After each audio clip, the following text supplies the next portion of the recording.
Well, hello and welcome to the Apple Insider Podcast. This is your host, Stephen Robles, and I'm here with Andrew O'Hara this week. Andrew, thanks for joining me on the show.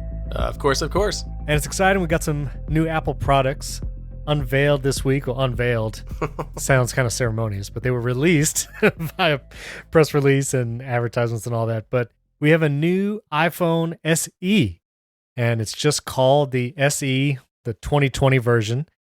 And I saw some jokes, things that happen every 4 years. You got the Olympics, you got elections, and you get the iPhone SE. Last time SE was released. New iPhone SE model. It recycles the design and chassis of the iPhone 8, the smaller version. And so the iPhone SE is 4.7-inch screen, retains the Touch ID like the iPhone 8 and 8 Plus. And it has a starting price, which is pretty incredible, of just $400. $400 for the new iPhone SE. And so I know a lot of people were waiting for this, especially those who wanted a quote-unquote smaller device. The first iPhone SE shared the iPhone 5 design and chassis, and so it was the 4-inch screen. I actually still have an iPhone 5S sitting around, and my son uses it, and every once in a while I pick it up, and it's just crazy how small it feels compared to all the modern phones.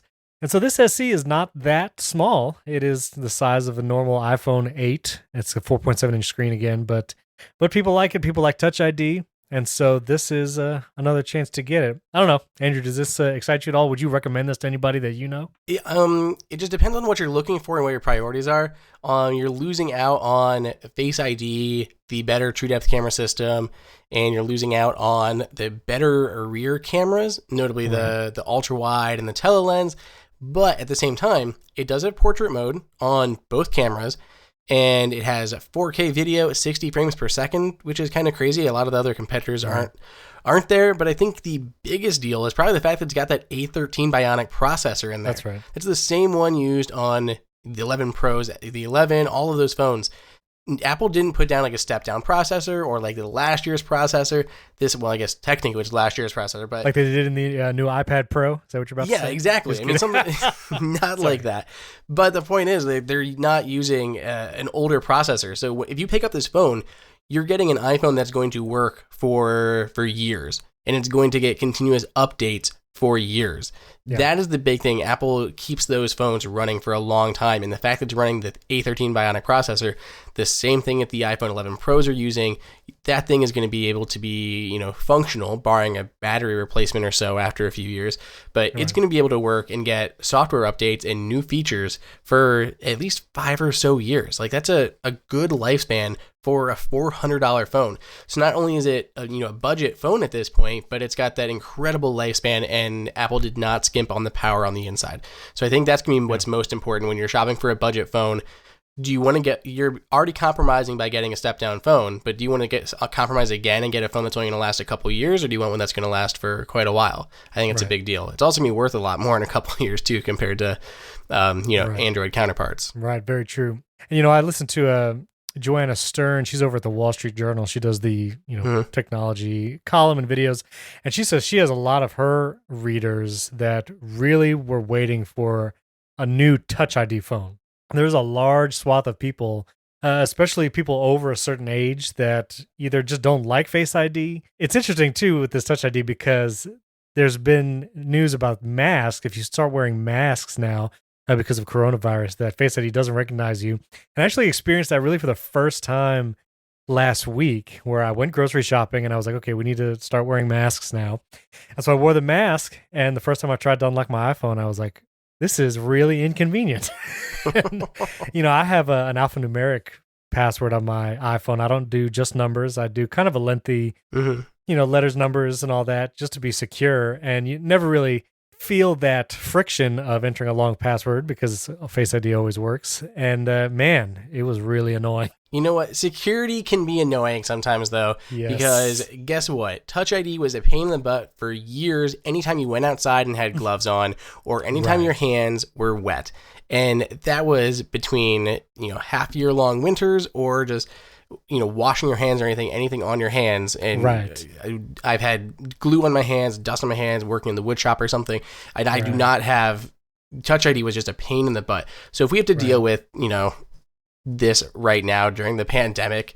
I don't want to hear people complaining about it because I feel like Touch ID was such a bigger pain in the butt for such a longer amount of time. It is. So it's still maybe switch your password to a 4 or 6 digit one for the time being and get around that annoying alphanumeric one. Right. The only benefit with the Touch ID was you were able to unlock it without looking at it. And I do remember oftentimes taking it out of my pocket and it was already unlocked, before I even if we look at it. So there's that. And also sometimes if you're laying in bed and sometimes if I'm laying on my side, if Face ID doesn't work at that angle or because maybe a pillow or something like that. And so you kind of do have to lift your face. Again, minimal, this first world problem, but totally get that. I use a stand on my bedside, so it actually works most of the time. But the only thing that would make it better is if you could have your face at any angle, similar to how it works on iPad. So that if I was laying down and my phone was propped up vertically in a stand, it would still be able to unlock without me tilting my head to the side. But minor qualm. Yeah, and I do hope maybe an iPhone 12 and later the any angle, because the iPad Pro does an amazing job of recognizing your face wherever the sensor is, no matter how you have it oriented. Yep. But there are people who still like the Touch ID, and so this is the option. I feel like, you can tell me your prediction, I feel like this is probably the last Touch ID device that Apple will make new ever. I do not see this continuing after this new SE model. I don't see there to be a huge need to. I feel like if we have the same year, like the 4-year span or whatever it is going to be before we have a new SE, which this thing is going to work, easily that long into the future. So we should see a good span of time before we have to have a new one of these lower cost handsets. But yeah, I don't see them, backpedaling, going back to Touch ID again. So it's available for $399, $400. You get 64 gigabytes at $400, which is pretty decent. For $50 more, you do get 128, and I always recommend people at least go 128. It's available for pre-order starting Friday, April 17th. So as you listen to this, it's probably available for pre-order, and you can go pick one up. And in addition to the new iPhone SE that came out, the Magic Keyboard for iPad Pro went on sale. You can order it now. I believe there's probably a 99.9% chance you've already ordered one. Is that correct? Oh, of course. Absolutely. Yeah. So that is available. Nothing more to say about it, obviously, because we don't have it in hands yet. But does yours arrive next week? Did it say it's going to deliver? Yes. I was sitting there refreshing my page like crazy because it was released, but it was every time I would add it to the cart, it kept getting removed from the cart. I was just too quick with my trigger finger. It says it delivers the 21st is, I believe, what the latest update I saw. But I want to give a small kudos to Apple. I feel like we've had a lot of products getting delayed from them in the past couple years. Just random things. AirPower obviously just never even showing up, and Mac Pro showing up a little bit later than everyone thought. And I feel like there's just a bunch of random delays. And this product was supposed to come in May, and it is still April. It is still April, and we are getting it early. That's pretty cool. Yeah, that was surprising. And I'll be curious if they, fast track more products in the next month or two. Thinking about the AirTags and stuff like that. Mm-hmm. We're in a time now where I feel like Apple could press release anything. If they could release AirTags tomorrow, and I wouldn't be surprised. And there's also some great deals on Apple products now too. If you haven't, check out AppleInsider.com. We post all the kind of the latest deals. But there's price drops, especially on AirPods on Amazon. There's an iMac Pro price drop that's going on right now, which, remains to be seen. Maybe they'll release a refreshed version of the iMac Pro that's a little overdue. But definitely check out those deals, because if you're looking for AirPods Pro, you can get a brand new 10.2-inch iPad, 32 gigabytes for $280, which is a great, if you have kids at home, you're doing some homeschooling stuff in the safer at home orders. It's kind of a great device for that. That's what I've gotten for my kids. So anyway, check out Apple Insider. Right, and pair that with that new Logitech keyboard with a trackpad. That's right. There for the 10 too, right? That came out too, and that's shipping. It's going to be arriving next week as well, right? I think so.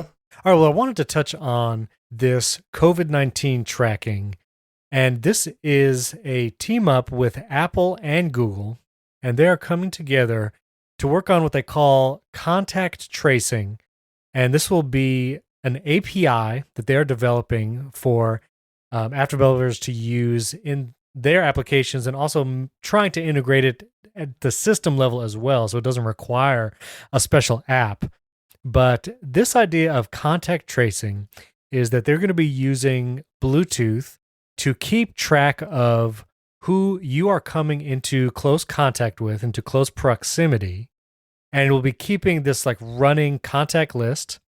And if someone is diagnosed positively for COVID-19, that you could then even get a notification to say a person that you have come into close contact with has been diagnosed positive for COVID-19. We recommend you get tested or get checked out and all that. This would help evaluate and measure where it is spreading, how it is spreading, who has been coming in, if you've been in contact with someone who has it and all that stuff. So there's a ton of privacy implications with something like this. Now, other countries, like in Europe, have actually just straight released the geolocation data from people's phones, and carriers are allowing that location data to be used to measure the track. And so that is kind of a more maybe privacy invasive method of tracking. But this is trying to stay away from that geolocation GPS in the devices. This is dealing with Bluetooth and coming into close contact with. And so we have several articles that we're linking and showing us that kind of goes into that, explaining how that's going to work and how they're working together to make it happen. Trump made a statement that there might be some constitutional concerns about this kind of method. Not really clear what those concerns might be. So anyway, I was just curious, Andrew, if you had any thoughts about this, do you think you would participate? The program does require people to allow for this access multiple times. So your phone is going to be extra sure. Any app that includes this API, they're going to be asking multiple times to make sure you understand what data is being shared. It is still anonymous. So even if you are tested positive or diagnosed positive with COVID-19, your identity is still kept private. It is not that the service would say this person's name or so-and-so has it. It would remain anonymous to say that you just come in contact with someone who is now tested positive. So it's not a specific person based, or again, it's not accessing your location. It's just a matter of letting you know who might be coming in contact with, and then allowing that data to be measured by organizations to say, okay, we have an increased number of cases here, or there were a number of people that came in contact with this one person. We have to take measures to contain it in this area. So anyway, any thoughts you have on this privacy? Would you be concerned? Would you participate? I mean, I'm definitely interested in it. I think it is contrary to what they say in Mythic Quest. I think people actually do care about privacy stuff. Yeah. They had this long running joke about no one cares about privacy and leaks, and just goes through like the 30 different giant companies, Home Depot, Target, everything that had all these giant privacy leaks, and people were upset for a day and then completely ignored it. I think people actually do care about it. And there's already a lot of people who are throwing up supposed red flags of why this is like dangerous. But I feel like this is a much better idea than it's a really good way to track this stuff. Yeah. Everyone already has these devices and everything is very anonymized. Everything is very much kept, local on your phones. Nothing is shared. And I'd rather have it coming from these companies than the government. I feel like there's a lot more, worrying about, what is going to be used for and all that stuff. I like having, the private aspect of it, and especially companies like Apple who are known to have such a good, firm stance on privacy. And like you said, there's so many different levels of opting in. You have to download the app. You have to say, acknowledge what it's doing, and you can always remove it, stop it at any point. There's a lot of times that you have to explicitly opt in to use this thing, not just right. They're not going to just somehow turn a switch and just start tracking you and share that information with, the government or something. Like, that is not at all what's happening. It's very anonymized and private, and we'll do a good thing to stop this thing or slow it down as best we can before it gets even more, out of control. Kudos to both Apple and Google for saying we need to work together on this. It needs to be something across Android and iPhones, because if it was some proprietary technology between the platforms where Android was using one thing and Apple was using another, its usefulness would drop to zero. Mm-hmm. There's no place in America where it's one platform or the other. So good on them for working together. Apple has stated that it might still be several months to where it's baked into the OS system level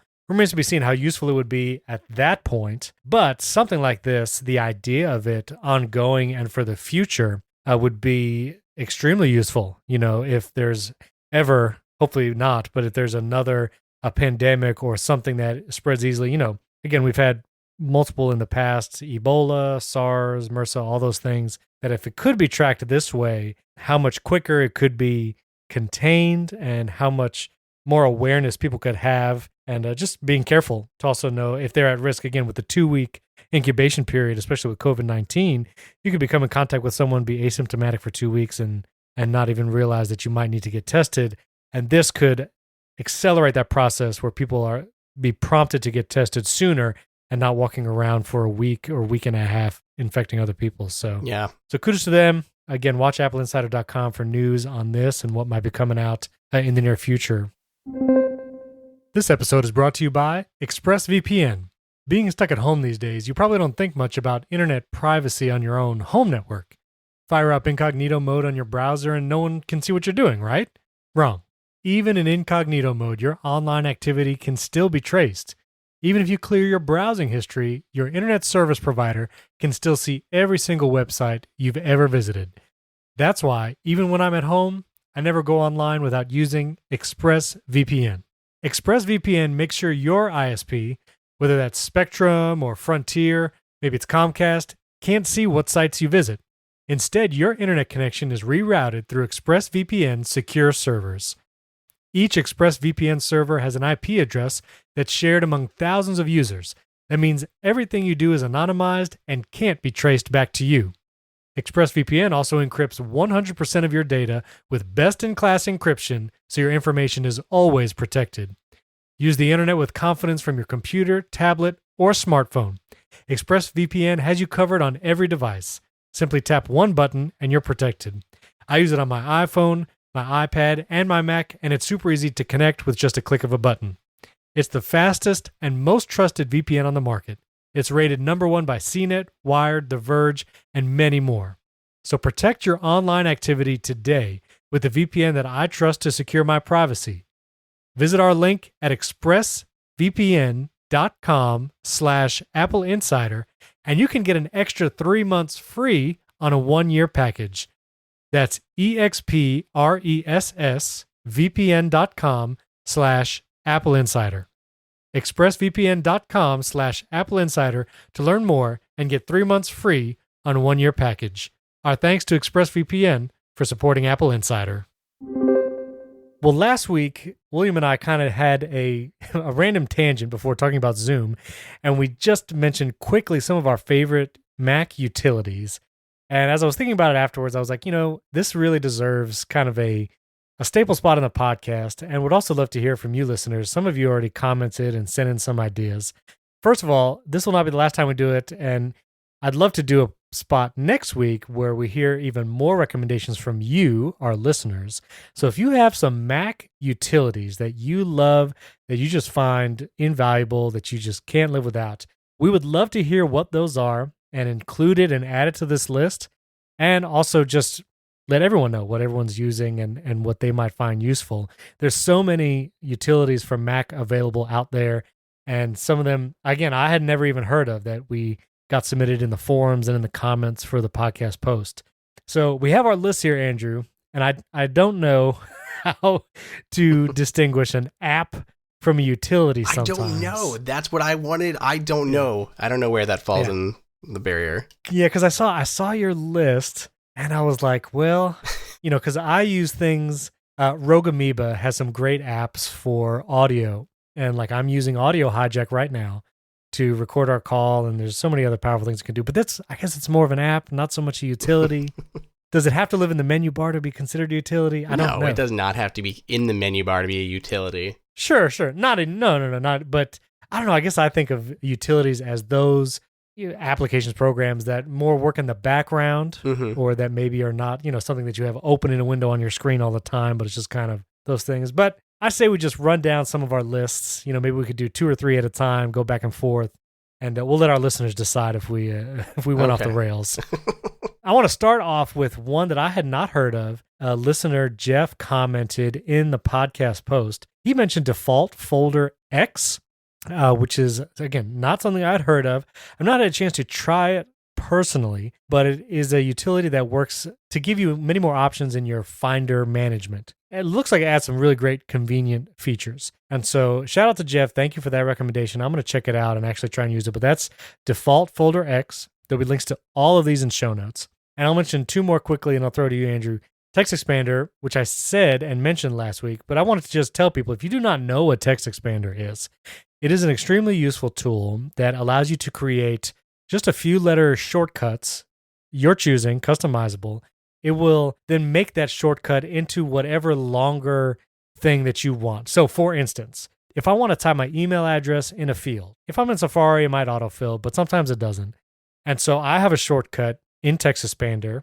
I start all of mine with a semicolon to make sure like that it's not looking for some other shortcut, but I'll do semicolon, the letter E, the letter M, and it expands to my full email address instantly. While it doesn't seem like a long thing to do just your email address, I use this for lots of other things. I actually still have some old Text Expander snippets for like HTML table that's 100% width and align center. I have a Text Expander snippet where I press 3 letters and it just puts all that code in whatever document or thing that I'm looking at. And Text Expander can even program where you want the cursor to be after it expands your snippet, they call them. And so I have lots of these, even for things that I can't remember. If you're a graphic designer and maybe there's some brand colors that you use often and you want to be able to plug in the hex codes quickly, but you don't have them memorized, I have Text Expander snippets for hex codes for certain colors for some brands that I work in and work often.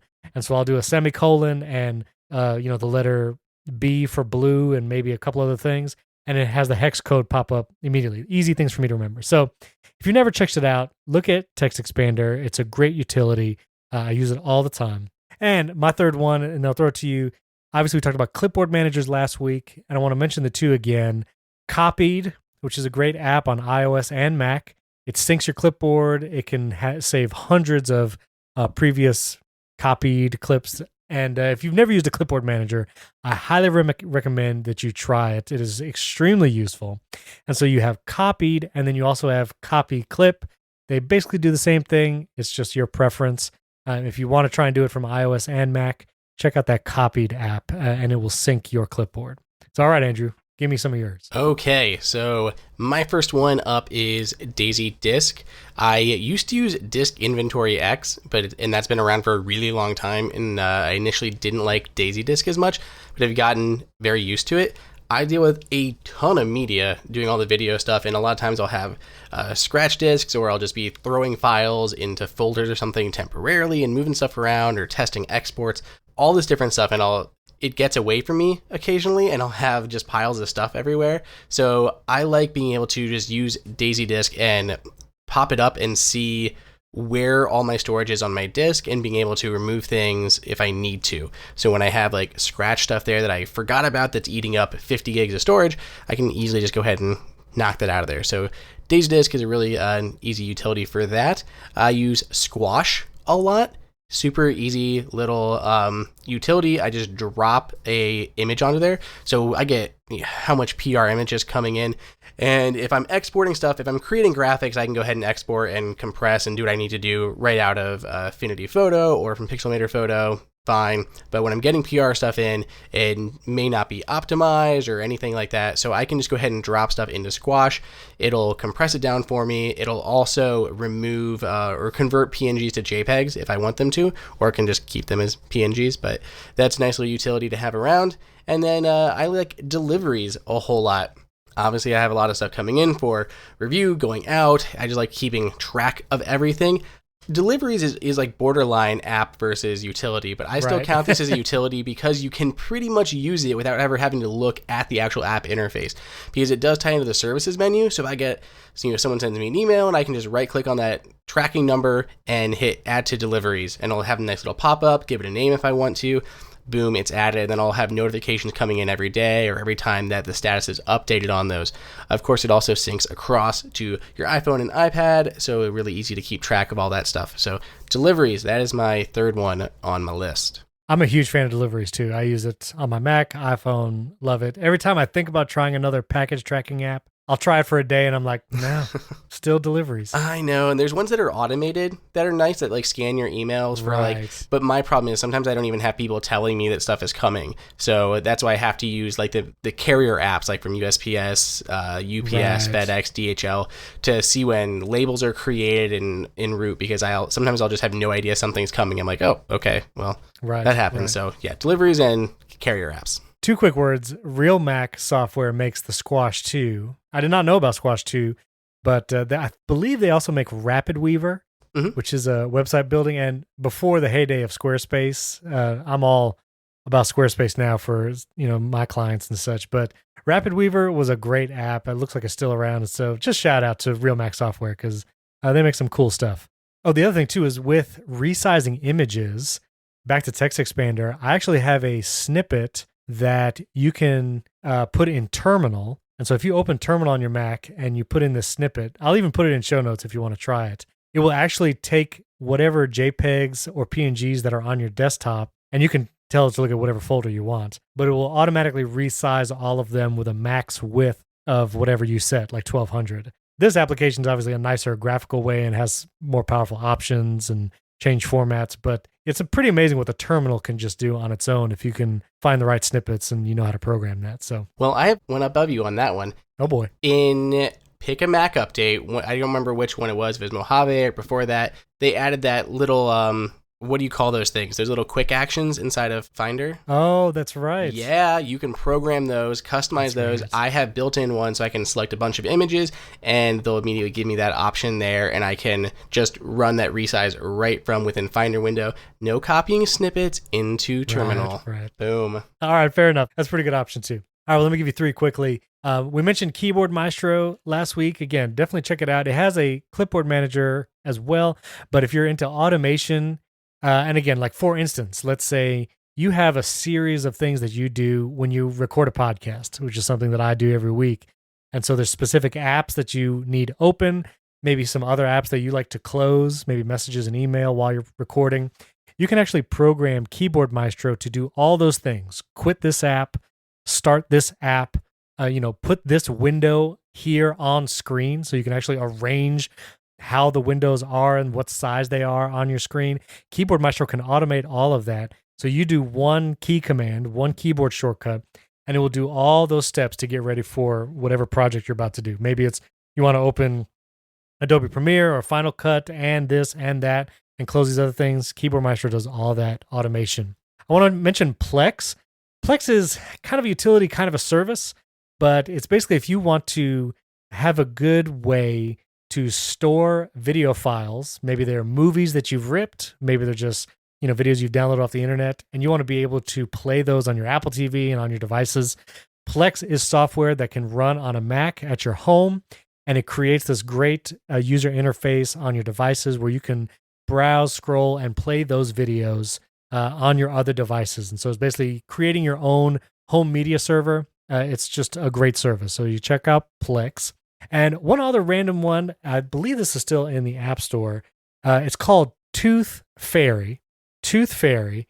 And what it is if you use AirPods with your Mac, sometimes it can be a pain to make sure the AirPods are the audio device that's selected. You can go up to the audio thing in the menu and you can try to click AirPods. Maybe they'll connect, maybe they won't, all that kind of stuff.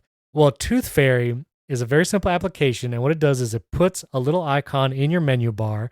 You can customize the icon to look like an AirPod or something else. And when you click that one icon, it'll automatically connect to the Bluetooth device of your choice.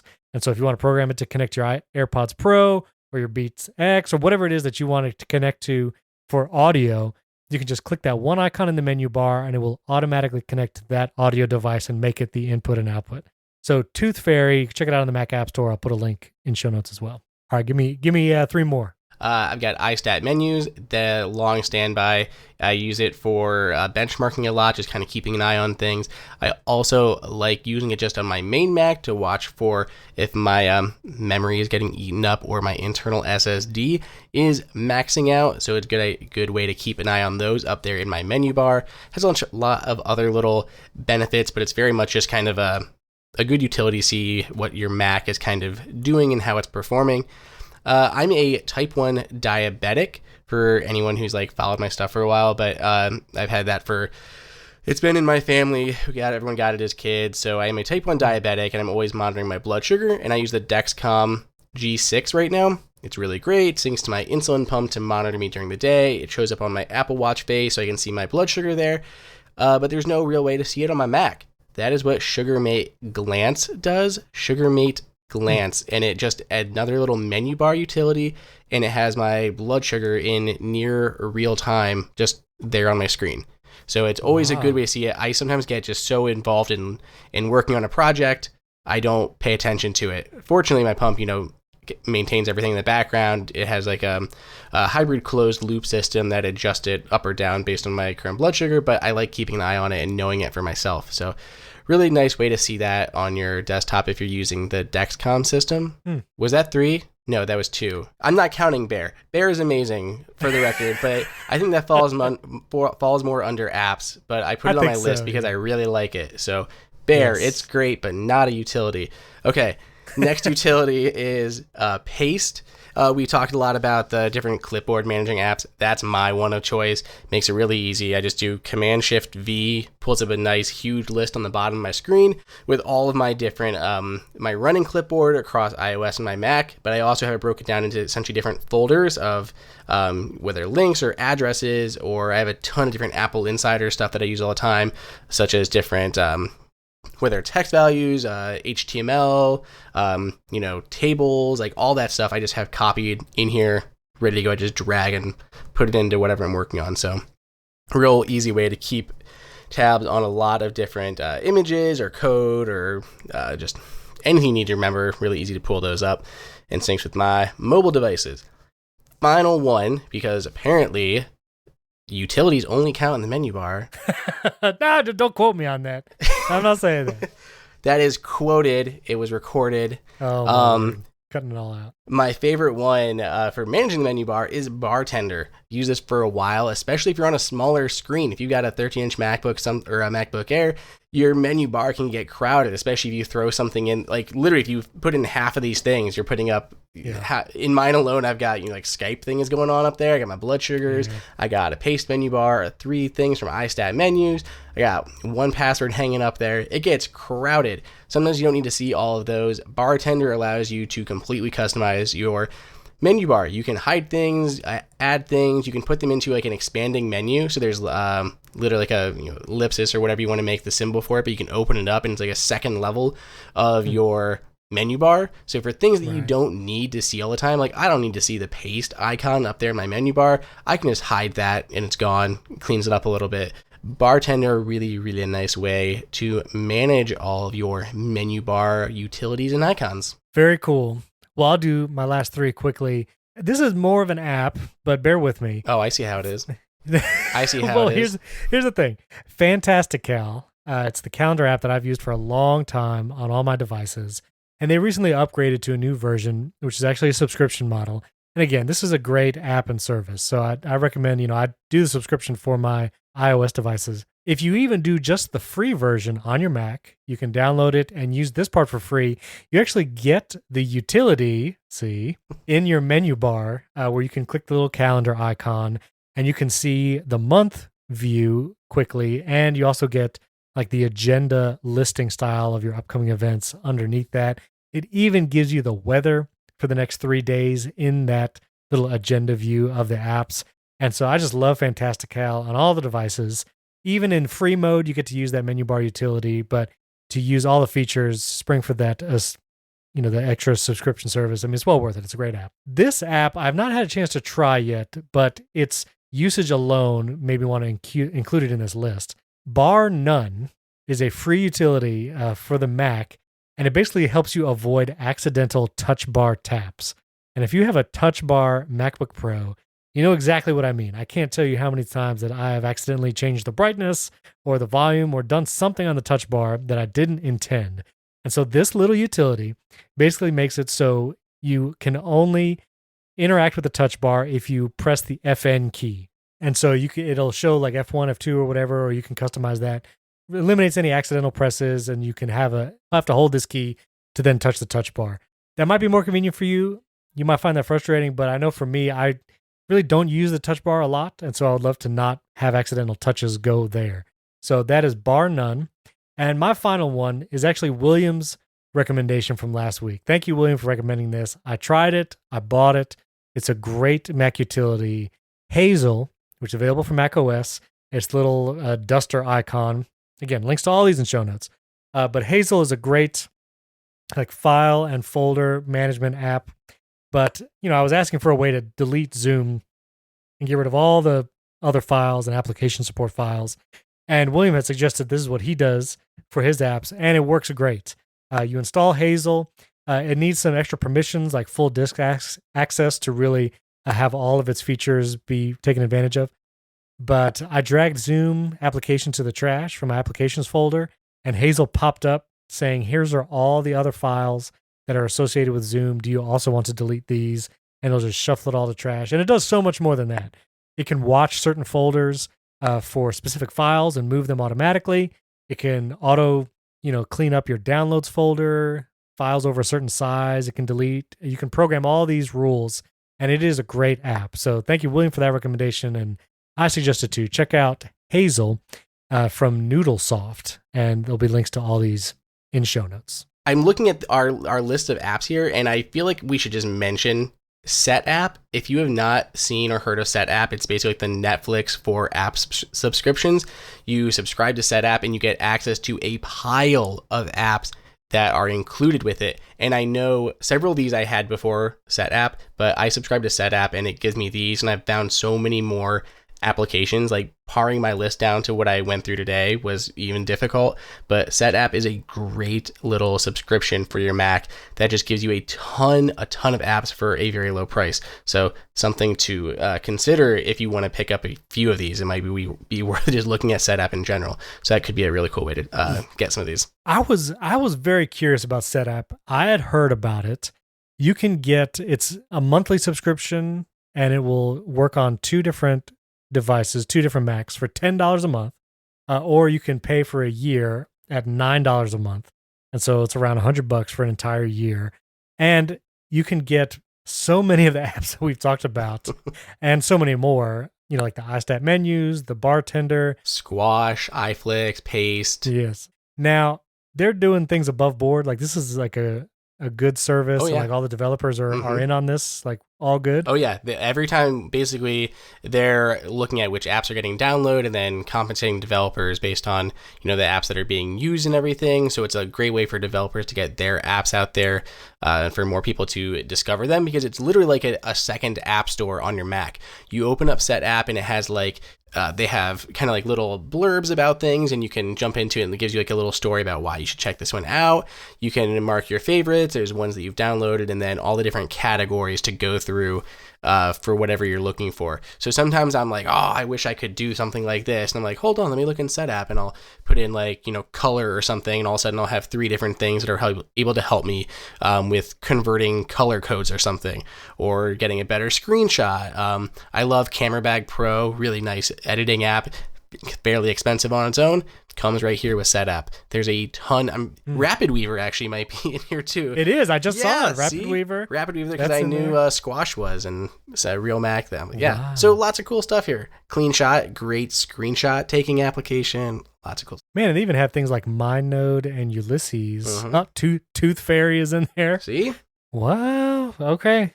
Well, that will be in the show notes as well. SetApp, $10 a month. You get access to a bunch of applications. Better Touch tool I've heard of that a lot of people like. New ones come all the time. You'll literally get a notification in your corner like, hey, check out this app. It's brand new on SetApp, and jump into it. Really neat thing.